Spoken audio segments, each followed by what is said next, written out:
andito nga po tayo sa marker nitong River Park North. At ito nga po ay nasa or matatagpuan nga po dito sa Daang Hari Extension or mas kilala nga po sa Open Canal, ano? So ito nga pong River Park ay meron nga po itong lawak na 600 hectares at dalawa nga po ito, no? Isa nga po itong nasa likod natin, which is ang River Park North, at yung isa naman po ay ang River Park South, kung saan matatagpuan nga po ito dyan banda sa may General Trias Retarding Basin, ano? So ano nga po ba mga expect natin within the next 5 to 10 years para nga po sa development nitong River Park? Atin pong iisa-isahin yan. And right now, yung road networks niya nga po ang sisimulan. In fact, ito nga pong Daang Hari Extension ay halos tapos na nga po yung palabas ng Arnaldo Highway para makatawid nga po sa Pascam or sa kabilang side para naman po sa River Park South, ano? At ito sa likod nga po natin, which is ito nga po yung sa may Lancaster New City, ay ginagawa na nga rin po ang mga road networks.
So yun nga mga paps, no, itong River Park, unang-una sa lahat, ay magkakaroon ng dalawang access sa Calax. Isa nga po ay yung Open Canal Interchange at yung isa, wala pa naman tayong confirmation, pero somewhere nga po yan dyan sa may Mayor's Drive, no, or sa may Arnaldo Highway, General Trias.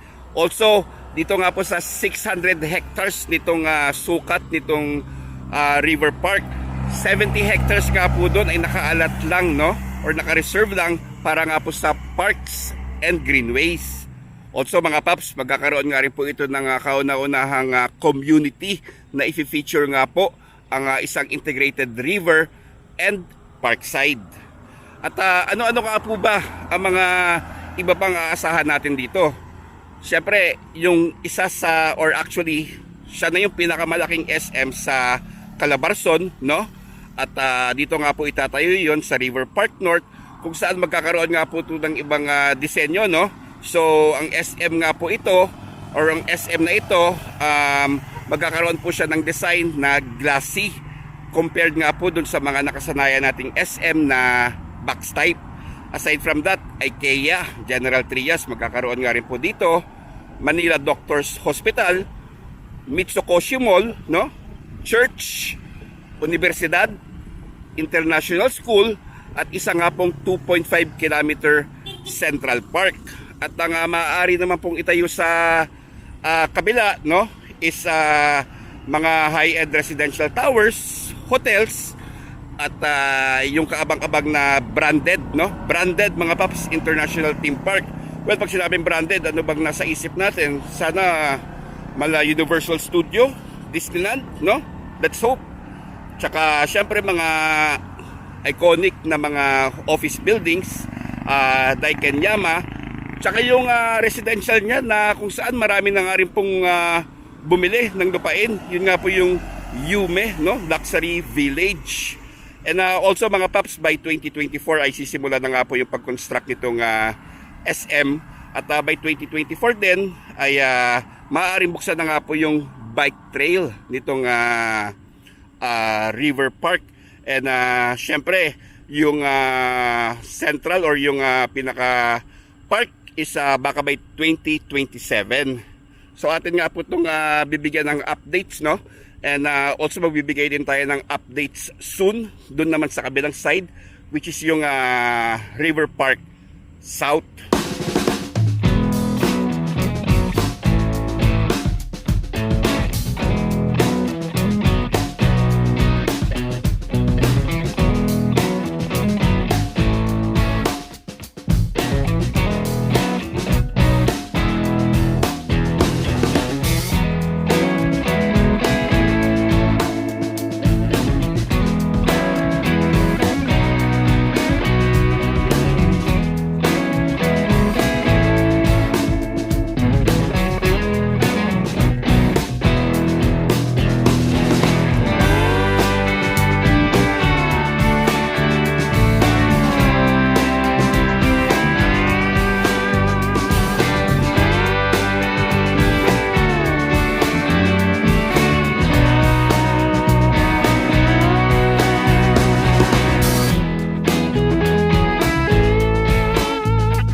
Okay, so mga paps, no, balik nga po tayo sa kotse at naambun na.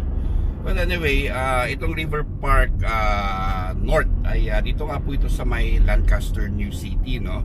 And ina-expect nga po nating SM dito ay alongside ito sa kalsadang to, no, Daang Hari Extension or Open Canal. At yung padiretso mga paps, yung road network na ginagawa rin as Daang Hari Extension papunta ng basin, no, General Trias Basin, ay malapit na nga rin po matapos. Siguro daw mga paps by December ay pwede na siya madaanan. So yung mga papunta nga pong Arnaldo Highway ay ito muna yung alternate route dito nga po sa loob ng Lancaster New City sa may General Trias Gate nga po nila, no. And ito nga po na-acquire na ng federal land tong area na ito, no. So sila na nga po mag-develop dito. Dito na nga po tayo makaka-expect ng developments. Yung SM nga mga paps, no, dito sa left side natin may nakapagsabi, at may nakapagsabi rin na parang tawiran daw yung SM dito, no. Well, we'll see mga paps kung ano nga po bang disenyo ng glassy building ng SM General Trias na pinakamalaki nga po sa Calabarzon. And ito naman pong area na ito, nakita nyo naman po sa drone shots natin kanina, no, na ginagawa na nga po yung road networks, no. So again, IKEA dito,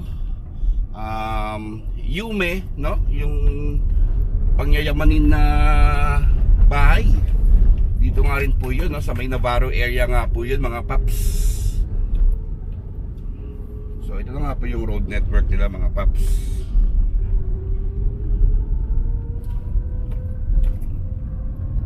And since inabot na nga po tayo ng Ambon mga paps, no, sana plano ko nga magpunta sa River Park South. Kaso nga lang sa sama ng panahon, tsaka wala na nga po tayong baterya ng ating drone. Ito na lang po munang north, no, ang in-update natin. Sa susunod mga paps, baka next week biyahe po tayo ng River Park South, no. Excited ba kayo mga paps dun sa branded International Theme Park, no? Ano kayang chismis doon? Ano kayang brand yun, ano? Sana wag Star City. De, joke lang mga paps. International daw eh. So malamang yan, isang malaking theme park yan. So again, 600 hectares nga po itong sukat nitong federal land. Yan, ang dami ng ads dito. 5 to 10 years mga paps, maganda ng development dito. Swerte ng mga taga Lancaster, ano. Well anyways mga paps, hanggang dito na nga lang po muna yung ating update. Tayo pauwi muna at wala mukhang bubuhos na malakas tong ulan eh. Sarap pa sana maglibot-libot, kaso nga lang hindi nakasama yung panahon. Nakakatakot din pumasok dun sa may Pascam dahil maputik dun eh, baka lumubog tayo. Maliit yung dala natin sa sakyan ngayon mga paps. So again mga paps, follow nyo nga po kami sa Facebook, no? Yung Facebook ko, Progreso Pilipinas. Siyempre yung Facebook din ng grupo namin, yung Metro Cavite and Beyond. Doon magbibigay kami ng updates doon paps. Follow nyo kami. So hanggang dito na lang mga paps. Sana nga po nag-enjoy kayo. Ingat po kayo palagi. God bless. At syempre alam niyo na, thank you!